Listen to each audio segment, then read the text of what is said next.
is that the unit will make measures the BRICS plus currencies in gold terms instead of you're measuring gold in currency terms the way it is now, where you measure it in dollars. All of these currencies, their value will be measured against gold. Gold is the reference in all of this. That is the important part to remember, is that gold is the reference in all of this. And in essence, what it's going to be able to do is allow countries to trade with other countries using this settlement vehicle.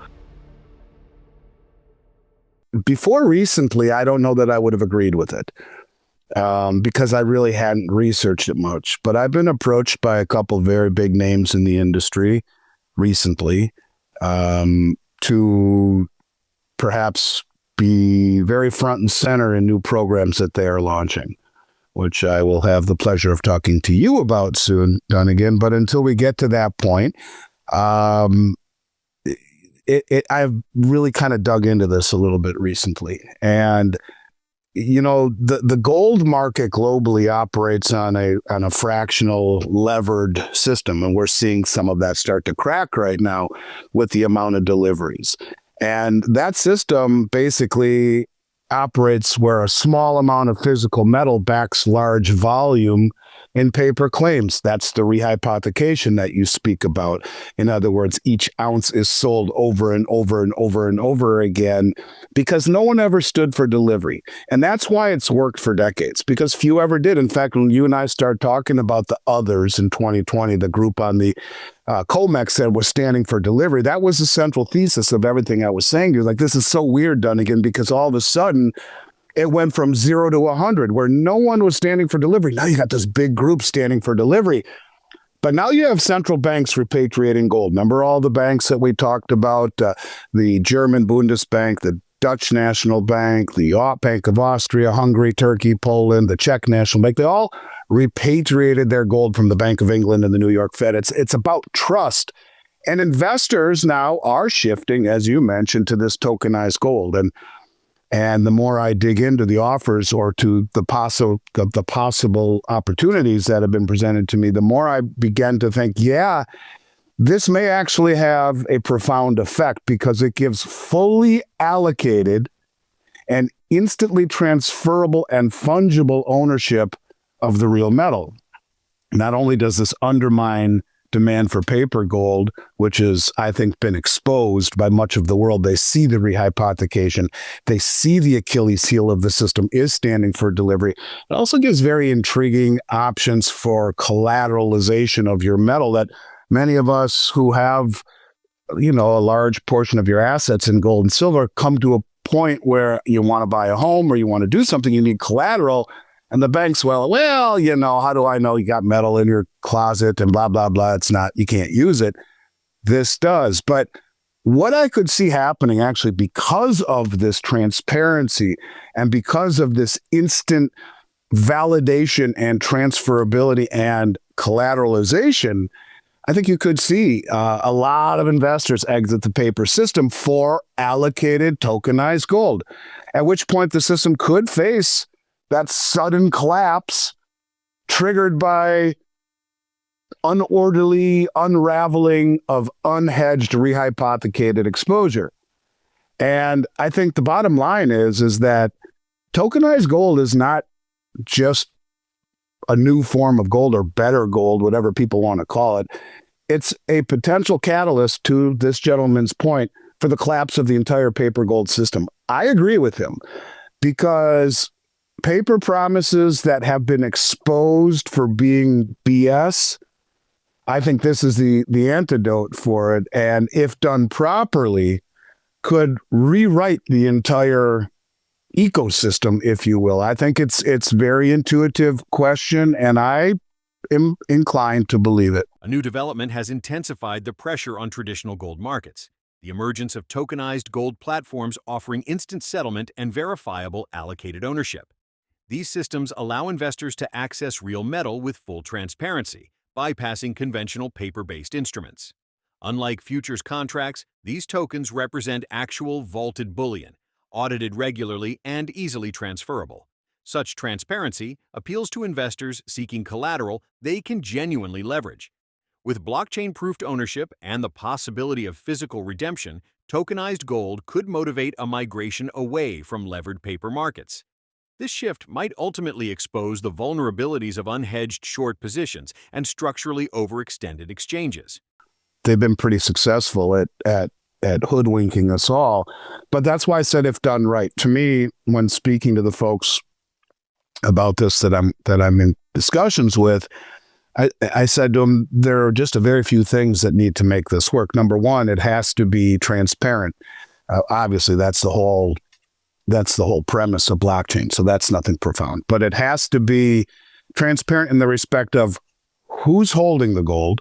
Is it an institution like BRICS or the Royal Canadian Mint or some major mint, the Perth Mint, the U.S. Is it who's holding it? In what form is it held? Who's auditing it? And the key to it all, in what form and how easy is it for me to take delivery? And that's the most important part. In other words, any exchange that doesn't allow delivery or any platform that doesn't allow delivery, it's fugazi. You can throw it right out the window right now because it ain't going to work. The whole premise of the whole reason the LBMA and the COMEX have worked, even though they've rigged the system, is that they allow delivery. Even though no one ever stood for delivery way back when, they do allow it. That is the key. And if you want to really come out the gates screaming, who owns it, who audits it, what form, and how easy and what form can it be delivered? Those are the things that could very quickly tip the scales. And I think when a system loses trust, and I think this has been an overreaching theme that you and I have talked about for a while, this whole country, this whole thing, I mean, it's not just the country, it's everything about it: judicial system, electoral system, immigration system, wokeness instead of meritocracy, all the stuff we talked about ad nauseum for years, especially during the previous administration. And then on top of it, sanctions, well, you call them tariffs, but they're actually sanctions masquerading as tariffs.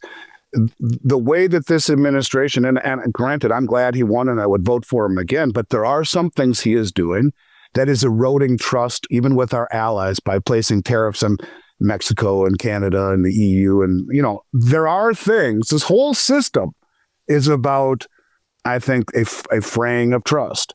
And so if you want to make this work, it has to be completely and totally trustworthy. And that would be being very open and transparent about all of those things, including who's auditing it, how easy it is to see the audits, and if I want to stand for delivery, in what form and how easy is it for me to do that. If those things all became relevant, then yeah, because I think we're reaching a point in time where the COMEX and the LBMA are losing trust globally.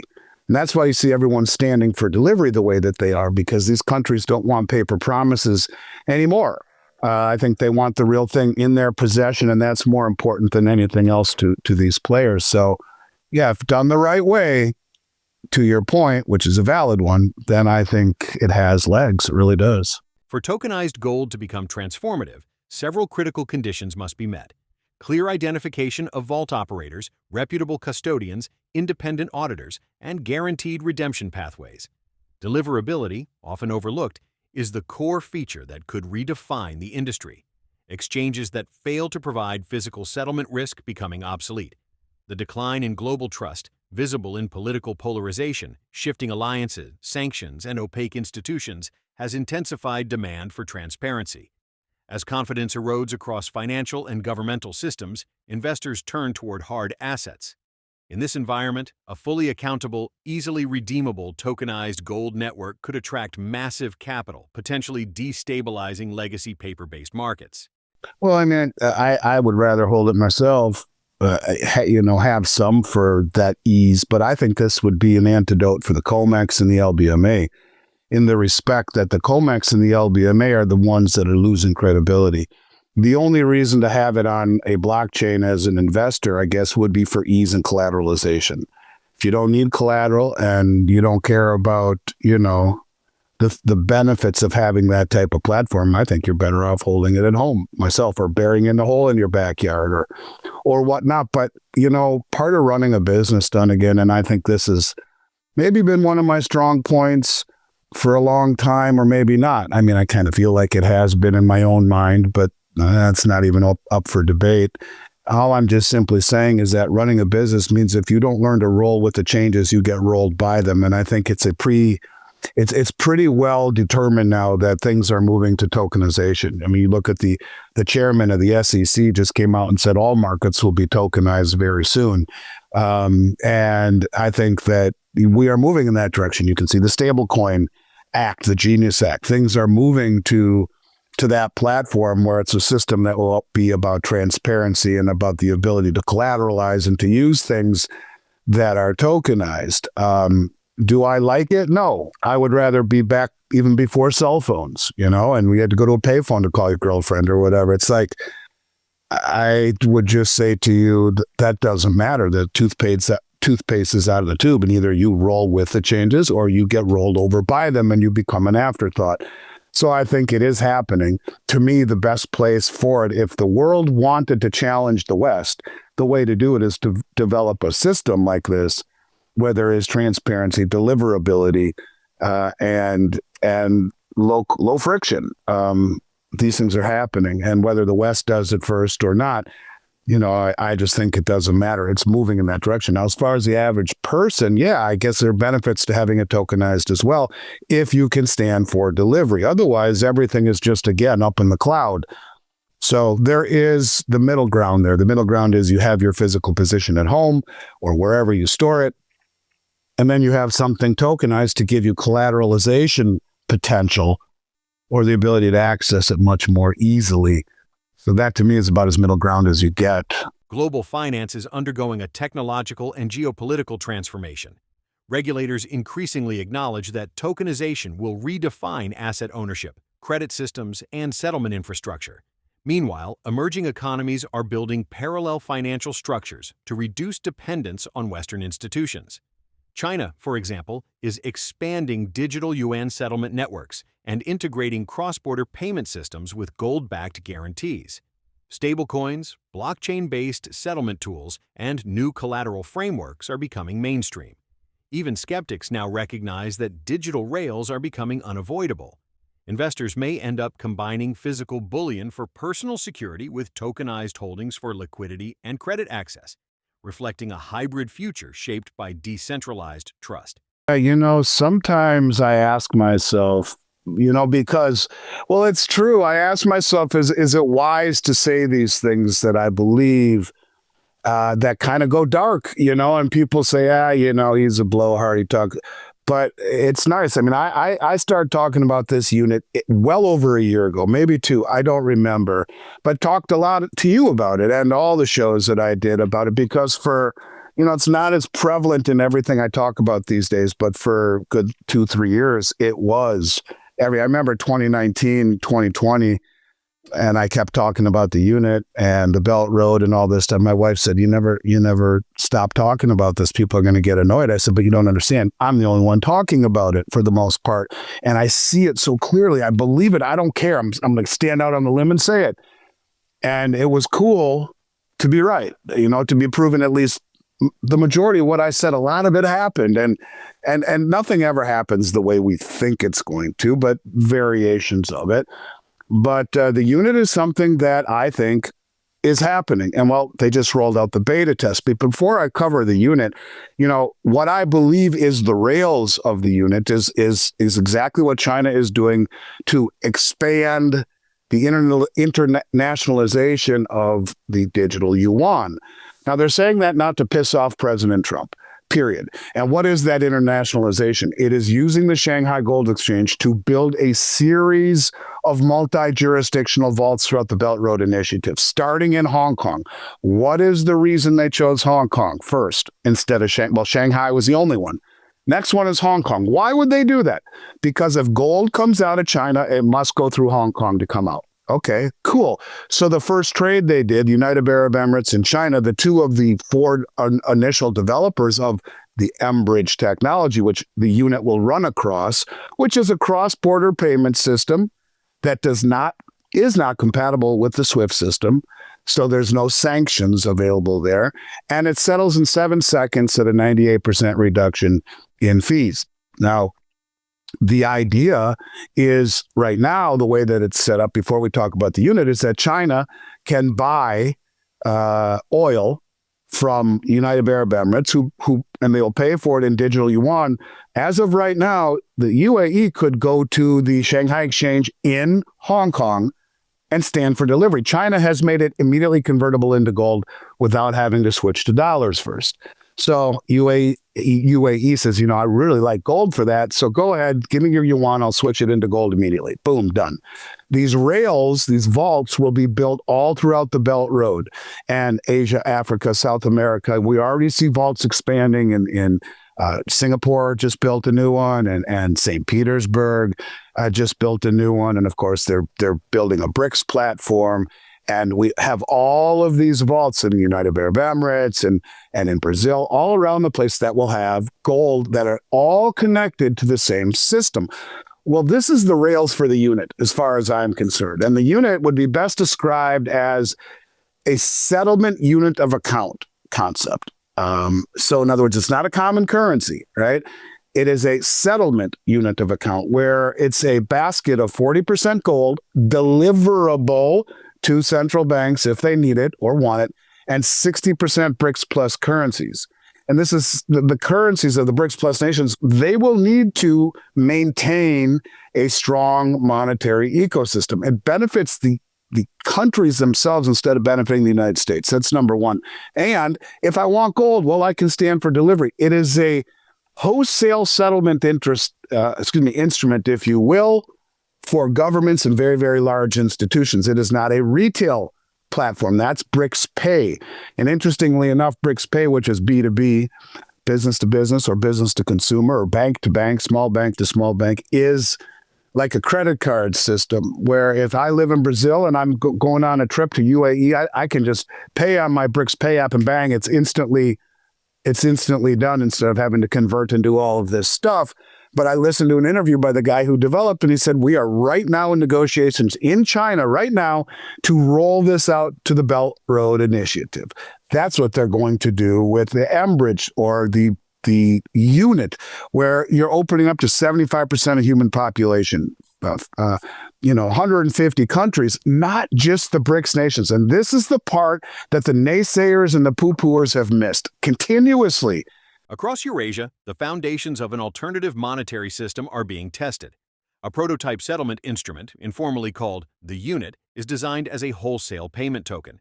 The concept blends 40% redeemable gold with 60% BRICS-aligned currencies, enabling international trade settlement without intermediaries or reliance on Western institutions. Early tests involve the UAE, China, and other strategic partners, supported by a growing network of gold vaults across Asia, the Middle East, and Africa. This model reverses the traditional valuation system by measuring currencies through gold rather than pricing gold in fiat. Its purpose: reduce dollar dominance in global trade. Sergei Lavrov came out and said, no, we're opening this up to everyone in the world except the UAE, the United States, the European Union, and Great Britain. They can't use it, but the rest of the world can. And so it is a basket-backed collateral anchored system, token, used to settle trade invoices. The key of it that I don't think I talked enough about, but that really makes sense to me, is that the unit will make measures the BRICS plus currencies in gold terms instead of you're measuring gold in currency terms the way it is now, where you measure it in dollars. All of these currencies, their value will be measured against gold. Gold is the reference in all of this. That is the important part to remember, is that gold is the reference in all of this. And in essence, what it's going to be able to do is allow countries to trade with other countries using this settlement vehicle, which allows for immediate delivery in gold. And all of it will challenge the hegemony of the West because sales or transactions will chip away at the transactional status of the dollar, devaluing it. And ultimately, gold being the anchor to all of this, which has destroyed the performance of the 10-year Treasury without any counterparty risk, will start to massively chip away at the reserve status of the Treasury and of the dollar. So the bottom line here is that it's in beta testing right now. So the claim that it had been launched successfully, it's been launched, but in a beta test. One last point I'd like to make about it. You didn't hear about this until here it is, right? Why? Because the United Arab Emirates, China, Hong Kong, Thailand developed the program. Shortly thereafter, Saudi Arabia wasn't involved in the initial development, but they came on as the fifth, and they're a big one, right? The largest oil producer, OPEC, they came on as the fifth participant in Enbridge. Think about that for a moment. Cross-border settlement for things like oil, and Saudi Arabia is the fifth primary member. Now, all of this, is just for a refresher, people don't know this, was developed in concert with the Bank of International Settlements Innovation Hub. I remember before Michelle McCory worked for me, I was doing an interview with her on Kiko, and she said, well, I said this to Andy, isn't that a Western institution? I said, you know what? You're right. Ding, ding, ding, ding, ding. I don't know why I didn't really think about that. And she's like, couldn't they perhaps have other interests or something? And I'm like, yeah, you're right. Almost immediately after that, the UAE pulled out. The Bank UAE. Got too many acronyms going through my head. The BIS pulled out at the 12th hour, right when they were going to make it go live at their meeting in Novigrad. And they said, we can't be involved in any transaction, even though they've been doing this for 4 years, developing it with these people. Well, we can't be involved in any program that would allow any country to sidestep Western sanctions, acting as though they just realized that Russia was the R in BRICS. So that really got the BRICS countries mad, in particular China, very mad. And that's why it's gone dark. You don't hear a lot about it anymore. Now, we knew that they were still working on the bridge technology. And we've talked about it a little bit on your show here, how they've already connected with the countries in Southeast Asia, the Asian countries that are 800 million people, twice the population of the U.S., the largest trading partner of China by far, not the U.S., those countries in Southeast Asia. And now they have the ability to go back and forth with central bank digital currencies, or ultimately the unit, free from Western interference, settle in 7 seconds, no intermediary banks in New York, no sanctions. It's happening. And it's happening now in a much faster way where they're actually testing the unit. Now, they never tested the unit before. It was just cross-border currencies. And I've been consistent with you saying, yeah, this is the rails of the unit. Now, they've gone quiet because what the BIS did at the 12th hour, in my mind, is James Bond espionage. They infiltrated. They said, yeah, we're here to help you. We'll integrate this new system to the West. And then bang, they pull it at the 13th hour, 12th hour. We're out. And they back out. So this is, in essence, because the Chinese pretty much developed it, this is going to continue to progress, but maybe not with the transparency and seeing how it all unfolds in real time as we would like. We just found out that the beta test happened. Okay, here we go. So I guess we'll see in 2026 how that rolls out and continues to develop. But I expect it to be something that really, really, really catches the eye of the West. They're not going to go down easy, but this is something, to definitely not underestimate. And even JP Morgan came out and said, I don't know exactly what they said, but it was pretty much like, yeah, this is actually very legitimate. And it's the most legitimate challenge to the dollar that we've ever seen, more or less is what they said. So here we go. Recent pilot programs show these systems settling cross-border transactions in seconds with dramatically lower costs. Their appeal is clear: reduced sanctions exposure, instant settlement, and direct gold convertibility. Major economies outside the West are preparing to expand participation by 2026, representing a majority of the world's population. If successful, the unit could erode the dollar's transactional role and weaken U.S. Treasury demand. Even major Western banks acknowledge this emerging challenge. Although the West will resist change, The development of gold-anchored, tokenized settlement systems marks the most credible challenge to traditional financial structures in decades, and the contest has already begun.